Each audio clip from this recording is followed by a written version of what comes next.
नमस्कार, अरुणाचल समाचार में आपका स्वागत है। मैं हूं मुरी शोभा। आइए बुलेटिन में सबसे पहले देखते हैं मुख्य समाचार। 4 राज्य और 1 केंद्र शासित प्रदेश की विधानसभा चुनाव मतगणना के ताजा रुझानों के अनुसार असम, पश्चिम बंगाल और केरल में सत्तारूढ़ दल की वापसी के आसार। तमिलनाडु और पुदुचेरी में विपक्षी दलों के सरकार बनने की संभावना।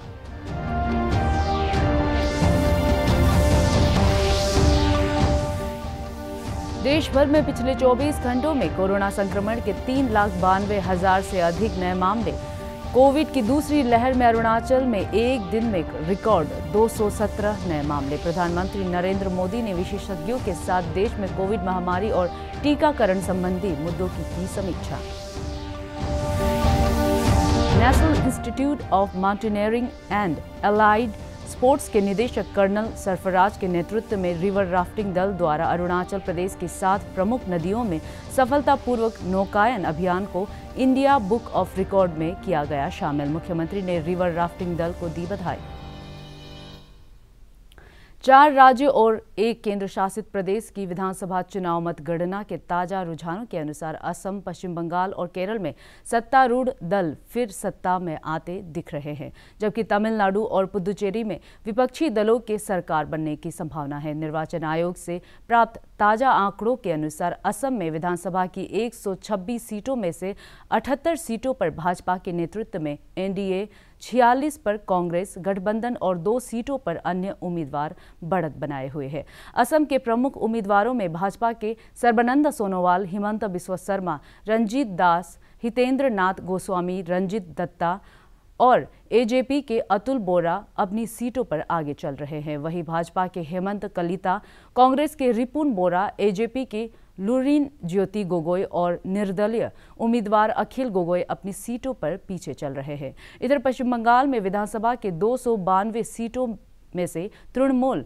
कांग्रेस 217 और भाजपा गठबंधन के उम्मीदवार 75 सीटों पर आगे चल रहे हैं। तमिलनाडु विधानसभा की 234 सीटों में से डीएमके गठबंधन के उम्मीदवार 143, सत्तारूढ़ दल एआईएडीएमके गठबंधन 89 और एएमएम के गठबंधन और अन्य उम्मीदवार 1-1 सीटों पर आगे चल रहे हैं। जबकि केरल विधानसभा के 140 सीटों में से सत्तारूढ़ एलडीएफ 96, विपक्षी दल यूडीएफ के उम्मीदवार 44 सीटों पर बढ़त बनाए हुए हैं। जबकि पुदुचेरी विधानसभा की 30 सीटों में से 21 सीटों के प्राप्त रुझानों के अनुसार 12 पर एनडीए, 3 सीटों पर एसडीपीए और 3 सीटों पर अन्य उम्मीदवार आगे चल रहे हैं। असम में भाजपा के वरिष्ठ नेता सर्बानंद सोनोवाल ने कहा है कि राज्य में एक गठबंधन पर मतदाताओं ने भरोसा जताया है। हम सरकार बनाएंगे, ये स्पष्ट है और सब जनता की जो आशीर्वाद, सहयोग इसके वजह से हुआ है। तो अभी तो इंतजार करना पड़ेगा आखिरी गिनती तक। तो अभी जो ट्रेंड है, ट्रेंड तो हमारे पक्ष में है, ये स्पष्ट है। देश भर में पिछले 24 घंटों में कोरोना संक्रमण के 3,92,000 से अधिक नए मामले सामने आए और 3,07,000 से अधिक लोग स्वस्थ हुए। इस दौरान कोविड से 3,689 लोगों की मौत हुई। केंद्रीय स्वास्थ्य मंत्रालय के अनुसार देश में कोविड के सक्रिय मामलों की संख्या करीब 33,49,000 है। देश भर में अब तक 15,68,000 से अधिक कोविड टीके लगाए जा चुके हैं। इधर प्रधानमंत्री नरेंद्र मोदी ने आज विशेषज्ञों के साथ देश में कोविड महामारी और टीकाकरण संबंधी मुद्दों की समीक्षा की। बैठक में ऑक्सीजन की उपलब्धता, कोविड संबंधी दवाइयों, मानव संसाधनों की स्थिति और स्थिति में सुधार के तरीकों पर चर्चा हुई। प्रधानमंत्री महामारी के कारण उत्पन्न स्थिति पर नजर रखने और मुद्दों के समाधान के लिए लगभग प्रत्येक दिन बैठक कर रहे हैं।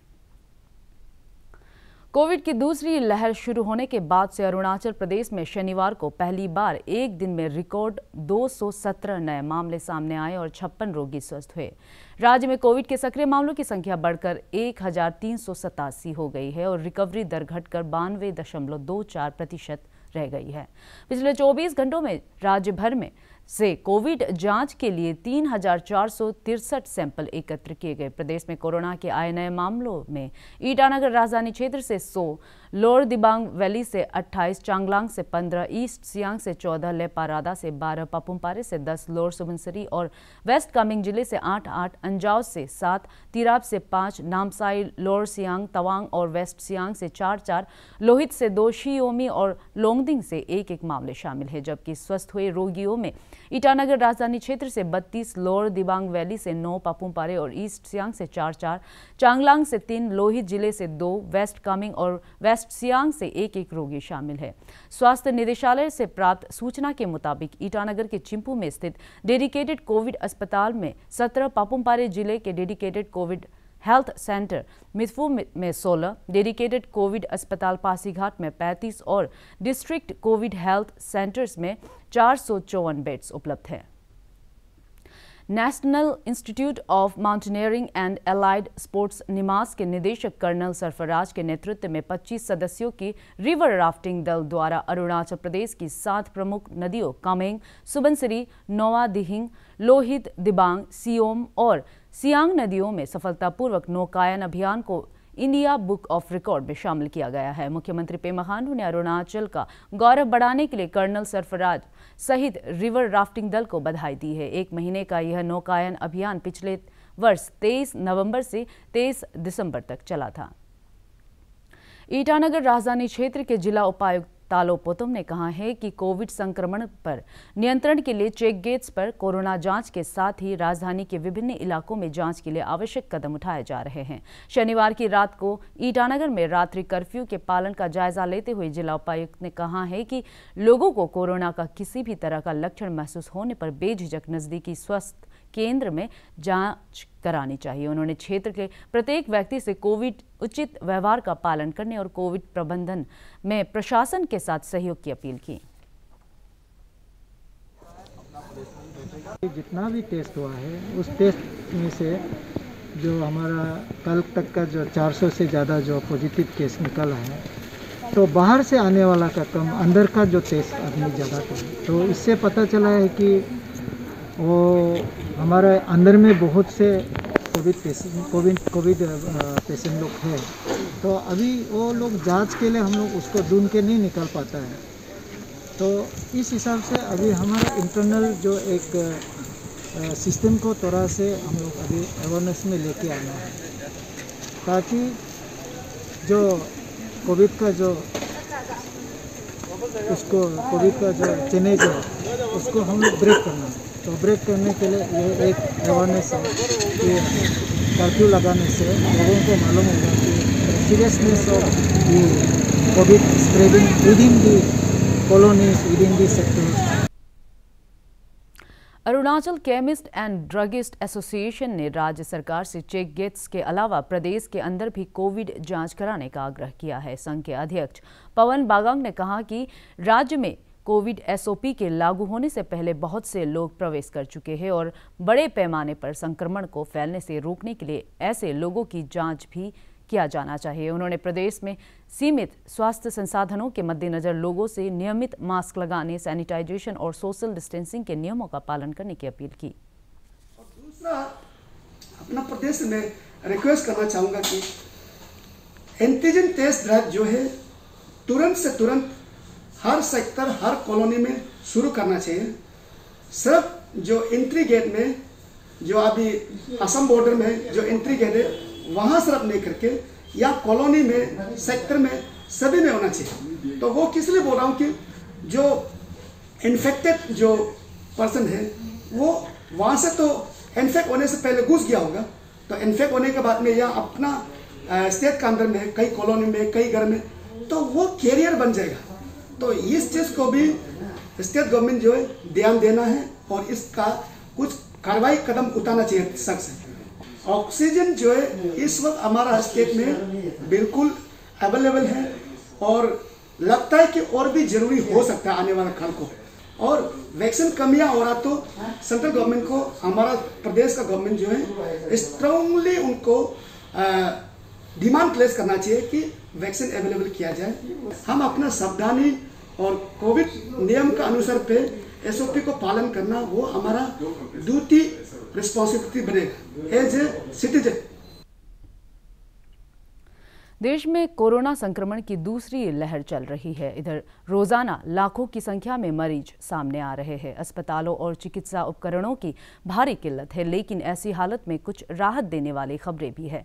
देश की स्वास्थ्य सेवाओं का बोझ कम करने के लिए हर स्तर पर लगातार प्रयास किए जा रहे हैं।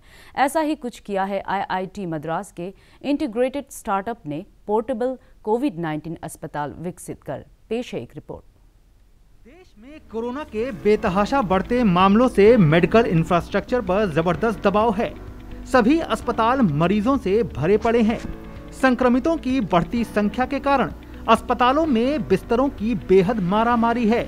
ऐसे में IIT मद्रास के इंक्यूबेटेड स्टार्टअप मॉड्यूल्स हाउसिंग ने एक ऐसा पोर्टेबल अस्पताल तैयार किया है जिसे 4 आदमी मात्र 2 घंटे में कहीं भी स्थापित कर सकते हैं।